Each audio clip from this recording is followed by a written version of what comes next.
నాగర్ కర్నూలు జిల్లా తాడూరు మండల్ సిర్సవాడ గ్రామ జిల్లా పరిషత్ ఉన్నత పాఠశాల మాజీ ఎమ్మెల్యే మరి జనార్దన్ రెడ్డి గారి సౌజన్యంతో 3 కోట్ల రూపాయలతో అద్భుతంగా కట్టించినారు. దాన్ని ఇంకా ఓపెనింగ్ కాలేదు. దాన్ని ఆకతాయిలు అద్దాలు నల్లాలు ఇరగొట్టి ధ్వంసం చేసిర్రు. అది నా దృష్టికి వచ్చిన వెంబడే నేను స్పందించి పై ఉన్నతాధికారులకు ఒకటే విన్నపం, స్కూల్లో వాచ్మెన్ పోస్ట్ లేదు, ఒక వాచ్మెన్ పోస్ట్ని ఇవ్వాలని, తర్వాత అట్లే పోలీసు వారు పెట్రోలింగ్ చేయాలని నేను గ్రామం తరపున గ్రామ సర్పంచ్గా నేను విన్నవించుకుంటున్నాను.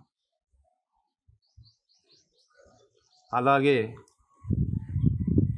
ప్రతి స్కూల్లో కూడా వాచ్మెన్ పోస్టులు ఇవ్వాలని, ఎందుకంటే ఇంతకుముందుకున్న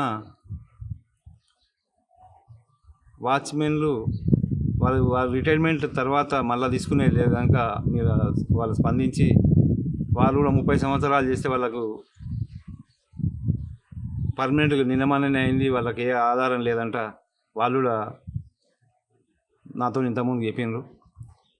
మళ్ళీ వాళ్ళ పిల్లలకు కూడా అవకాశం ఇస్తే బాగుంటుందని చెప్పి నేను అనుకుంటున్నాను. ఈ విషయం స్పందించి మన ఎమ్మెల్యే గారు కానీ కలెక్టరు వీరందరూ కలిసి ప్రభుత్వాన్ని విన్నవించి ఈ సమస్య పరిష్కరిస్తే బాగుంటుందని చెప్పి సిర్సవాడ గ్రామ ప్రజల తరఫున నేను కోరుకుంటున్నాను. రైట్.